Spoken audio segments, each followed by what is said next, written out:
औलाद का मोह। दिलीप और सुधांशु नाम के दो भाई थे।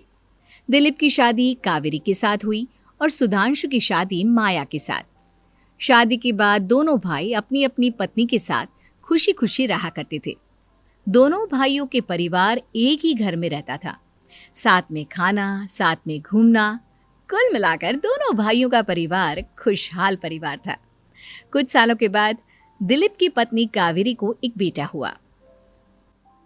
भैया, आज मैं बहुत खुश हूँ। चाचा बन गया हूँ मैं। हाँ भाई साहब, इस बच्चे के घर में आने से तो रौनक आ गई है। मैं सबको बताऊंगी कि मैं तो चाची बन गई हूँ, चाची। तुम दोनों कितने अच्छे हो। हमारे बच्चे के आने से ऐसे खुश हो रहे हो जैसे ये बच्चा तुम्हारा ही हो। बस भैया, अब आपका बेटा इस दुनिया में आ गया ना, हम भी कोशिश करेंगे कि हमारा भी बच्चा जल्दी से इस दुनिया में आ जाए। और फिर आपका और हमारा बच्चा दोनों मिलकर दिन भर घर के आंगन में खेला करेंगे। कितना मजा आएगा ना। सच कहती हूँ माया, मैं भी उसी दिन का इंतजार कर रही हूँ जब तुम्हारी भी गोद भर जाएगी और मेरे बेटे को एक छोटा भाई या बहन मिल जाएगी। 1 साल बीत जाता है। दिलीप और कावेरी का बेटा अब 1 साल का हो चुका था, लेकिन सुधांशु और माया की कोई औलाद नहीं होती। माया, लगता है कि हमारी जिंदगी में बच्चे का सुख ही नहीं है। ऐसा क्यों कहते हैं? दिलीप भाई साहब का बेटा भी तो हमारा ही बेटा है ना। तुम्हारी बात बिल्कुल ठीक है माया, लेकिन फिर भी हमारा खुद का एक बच्चा होता तो कितना अच्छा होता। हाँ, कावेरी भाभी भी हमेशा कहती हैं उन्हें अपने बेटे के लिए एक छोटा भाई या बहन चाहिए। लेकिन देखिए ना, हमारी तो किस्मत ही कितनी खराब है। हमारे तो सारे ट्रीटमेंट भी फेल हो चुके हैं। डॉक्टर ने भी साफ साफ कह दिया है कि तुम कभी माँ नहीं बन सकती। वही तो सुधांशु, बहुत बुरी किस्मत है हमारी। लेकिन माया, हम अपनी किस्मत को इतना क्यों कोस रहे हैं? हम दिलीप भाई साहब के बेटे को अपने बेटे की तरह ही प्यार कर सकते हैं ना। हाँ जी, बिल्कुल सच कहा। मैं भी वैसा कर सकती हूँ। चाची हूँ, उसे छोटी माँ का प्यार नहीं दूंगी क्या? कुछ दिनों के बाद दिलीप का एक दोस्त दिलीप से मिलने के लिए आता है। अरे क्या बात है दिलीप, बधाई हो बधाई। और घर तो काफी बड़ा है तुम्हारा। वैसे तुमने अपने बेटे के बारे में क्या सोचा है? भैया, और क्या सोचेंगे, बस उसे पढ़ा लिखा कर अफसर बनाएंगे, उसकी पढ़ाई पर खर्च करेंगे। अरे भाभी, आपकी तो इतनी सारी प्रॉपर्टी है, आपको किस बात की चिंता? ले देकर एक बेटा ही तो है। अरे नहीं दोस्त, तुम गलत समझ रहे हो। इस घर में मैं और मेरा छोटा भाई दोनों रहते हैं। इस घर का आधा हिस्सा मेरे छोटे भाई का है। अच्छा, कितने बच्चे हैं तुम्हारे छोटे भाई के? भैया, उनके साथ ना कुछ प्रॉब्लम है। मेरी देवरानी कभी माँ नहीं बन सकती। अरे फिर किस बात की चिंता? अरे मैं तो कहता हूँ अपने बेटे के भविष्य के बारे में सोचिए ही मत। बस ये घर उसके नाम करवा दीजिए। देखिए, आपके भाई का भी कोई बच्चा नहीं है तो सब कुछ आपके बेटे को ही मिलना चाहिए। लेकिन ऐसा करना क्या सही होगा? अगर उनका बच्चा नहीं है तो क्या हुआ? ये घर आधा उनका है, उनकी जो मर्जी है वो करे। अरे कैसी बात करते हो? उनकी कोई औलाद नहीं है, वो क्या करेंगे प्रॉपर्टी अपने नाम रखकर? हाँ, वैसे भाई साहब, आपकी बात तो बिल्कुल सही है। अब जो कुछ भी है वो हमारे बेटे का ही तो है। आखिर वही तो इस घर के वंश को आगे बढ़ाएगा। मैं कल ही देवर जी से बात करती हूँ।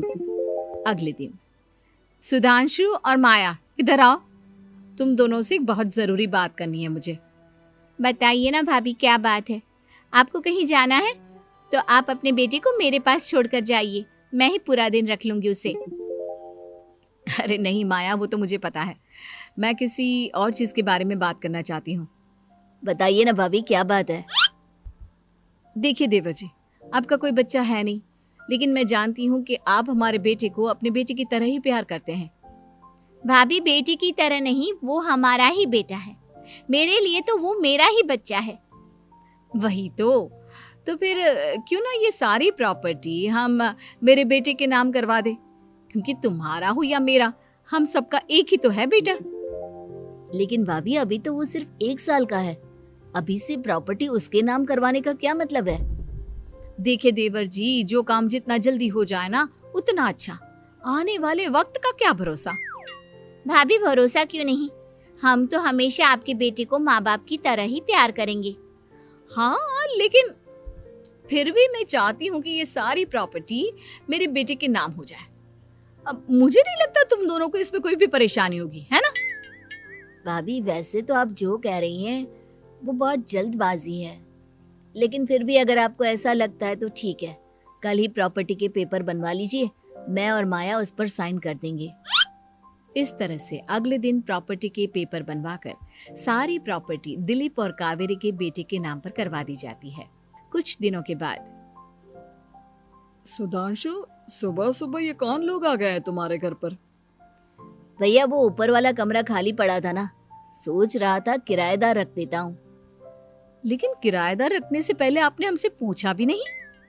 भाभी इसमें आपसे पूछने वाली क्या बात थी, हमें एक ही कमरे की जरूरत थी, इसलिए सोचा दूसरा कमरा किराए पर दे देते हैं, कुछ इनकम हो जाएगी। अरे माया, ये सारी प्रॉपर्टी अब मेरे बेटे के नाम पर है और यहाँ पर जो कुछ भी होगा उसके लिए तुम्हें मेरी या दिलीप की परमिशन तो लेनी पड़ेगी ना। हाँ सुधांशु, तुम्हारी भाभी ठीक ही तो कह रही है। अब देखो, तुमने खुद अपने हाथों से ये प्रॉपर्टी हमारे बेटे के नाम की है, वह अभी बहुत छोटा है, तो इस घर से रिलेटेड सारे फैसले तुम्हें हमसे पूछ कर लेने चाहिए। भाभी हमें तो लगा था कि आप हम लोगों से बहुत प्यार करती हैं, लेकिन आप तो हमारे साथ भेदभाव करने लगी। अरे, इसमें भेदभाव करने वाली क्या बात है? और मैंने कौन सा तुमसे कुछ गलत मांग लिया? अरे ले देकर मेरा बेटा इकलौता इस पूरे वंश का वारिस है, सब कुछ उसके नाम है। तुम्हें इस बात से जलन क्यों हो रही है? भाभी माया को जलन नहीं हो रही, वो तो बस ऐसे ही कह रही थी। सब जानती हूँ मैं, इसकी खुद की तो कोई औलाद पैदा नहीं हुई, बस इसीलिए जब देखो तब मेरे बेटे पर बुरी नजर डालती रहती है। देखो माया, कावेरी तुमसे बड़ी है, वो जैसा कहती है वैसा करो। और वैसे भी इस घर पर अब तुम लोगों का कोई अधिकार नहीं है, वो तो हम लोगों की भलाई समझो जो तुम्हें अभी तक यहाँ रहने दिया है। भैया आप इतने कैसे बदल गए? इस प्रॉपर्टी ने आपके दिल से हमारे लिए प्यार पूरी तरह खत्म कर दिया है क्या? इसी तरह वक्त बीतता जाता है और देखते देखते दिलीप और कावेरी का बेटा प्रणव 25 साल का हो जाता है और उसकी नौकरी लग जाती है। पापा आज मेरा अपॉइंटमेंट लेटर आ गया है, मैंने सिंगापुर में जॉब ज्वाइन कर ली है। लेकिन प्रणव, विदेश में नौकरी करने जाने से पहले तुम्हें कम से कम अपने मम्मी पापा से एक बार पूछना चाहिए था ना। इसमें पूछने वाली क्या बात है माँ, मैं सिंगापुर जाकर जॉब करना चाहता हूँ तो करना चाहता हूँ। देखो प्रणव, हमने तुम्हारे लिए इतनी सारी प्रॉपर्टी यहाँ पर रखी हुई है, उन सब का क्या होगा? यहाँ रहो, बिजनेस करो। सॉरी पापा, मैं यहाँ रहकर कोई बिजनेस नहीं करने वाला, और ये जितनी भी प्रॉपर्टी आपने मेरे लिए संभाल कर रखी है ना, ऐसे ही किसी को दान में दे दीजिए, क्योंकि मैं सिंगापुर से वापस इंडिया आकर कभी नहीं रहने वाला। दिमाग खराब हो गया है तेरा, जानता नहीं तेरी वजह से हमने तेरे चाचा चाची से लड़ाई करके पूरा घर तेरे नाम करवा दिया था। हाँ तो ऐसा करने से पहले आपको सोचना चाहिए था ना। और मम्मा, मैं तो वैसे भी उस वक्त 1 साल का था, मेरा इस मैटर से कोई लेना देना नहीं है। कैसी बात कर रहा है ये लड़का? अरे तेरी वजह से अपने छोटे भाई से दुश्मनी लेकर बैठा हूं मैंने तो उसे घर से भी निकाल दिया। जानता नहीं तू, बाजू वाले घर में एक छोटा सा कमरा किराए पर लेकर रहते हैं तेरे चाचा चाची, और ये सब मैंने तेरे लिए किया। देखिए पापा, आपने जो कुछ भी किया अपने लिए किया। मैंने आपसे कब कहा था कि मुझे ये प्रॉपर्टी और घर चाहिए? और वैसे भी अपने भाई के साथ इस तरह का बिहेव करके आपने कोई अच्छा काम तो किया नहीं। तू सही कह रहा है बेटा, हमने तेरे चक्कर में अपने छोटे भाई जैसे देवर और बहन जैसी देवरानी को इस घर से निकाल दिया। बहुत बड़ी गलती हो गई मुझसे। ठीक है मॉम, तो अब आप अपनी गलती सुधारो, लेकिन मुझे तो फॉरेन जाना है, मैं वहीं जाऊंगा। अब आगे क्या करना है ये आपका डिसीजन है। और प्रणव सिंगापुर जॉब करने के लिए चला जाता है। कुछ दिनों के बाद जब दिलीप और कावेरी को अपनी गलती का एहसास होता है तो वो सुधांशु के घर पहुंचती है। सुधांशु, माया, हमें माफ कर दो, हमसे बहुत बड़ी गलती हो गई। क्या हुआ भाभी? आज इतने सालों के बाद अब हम गरीब लोगों के घर क्या करने आई हैं? भाभी, हमने तो खुशी खुशी अपने भतीजे को सब कुछ दे दिया, अब हमारे पास कुछ भी नहीं बचा है। भाई मुझसे बहुत बड़ी गलती हो गई, जो तेरे जैसे भाई को मैंने प्रॉपर्टी के चक्कर में घर से निकाला, और जिसके लिए मैंने ये सब कुछ किया वो खुद ही विदेश चला गया। भैया भाभी, जिस बेटे के लिए आपने हम लोगों को इतनी तकलीफ दी, आपस के प्यार को बिगाड़ा, जब वही आपसे दूर चला गया तो आपको इस बात का एहसास हुआ। लेकिन माफ कीजिए, अब हम आपके साथ रहने के लिए उस घर में नहीं आ सकते। नहीं नहीं माया, ऐसा मत कहो, मुझसे बहुत बड़ी गलती हो गई, प्लीज वापस चलो, मैं वो घर फिर से तुम्हारे नाम कर देती हूँ। भाभी, मैं उस घर का क्या करूंगी? किसके लिए? मेरा कोई बच्चा नहीं, मैं तो बस जिंदगी भर आप लोगों के साथ प्यार से रहना चाहती थी, प्रणव को अपने बेटे की तरह प्यार करना चाहती थी, लेकिन आपने मुझसे वो अधिकार छीन लिया। भाभी और भैया, एक सवाल पूछना चाहता हूँ आप लोगों से। जो बच्चा कुछ ही दिन पहले दुनिया में आया हो, जिस बच्चे के भविष्य का आपको पता ही ना हो, उसके लिए अपने पुराने रिश्तों को तोड़ देना, अपने सगे रिश्तेदारों से दुश्मनी मोल लेना, उनके साथ झगड़ा करना, उनकी बेइज्जती करना, क्या ये सही है?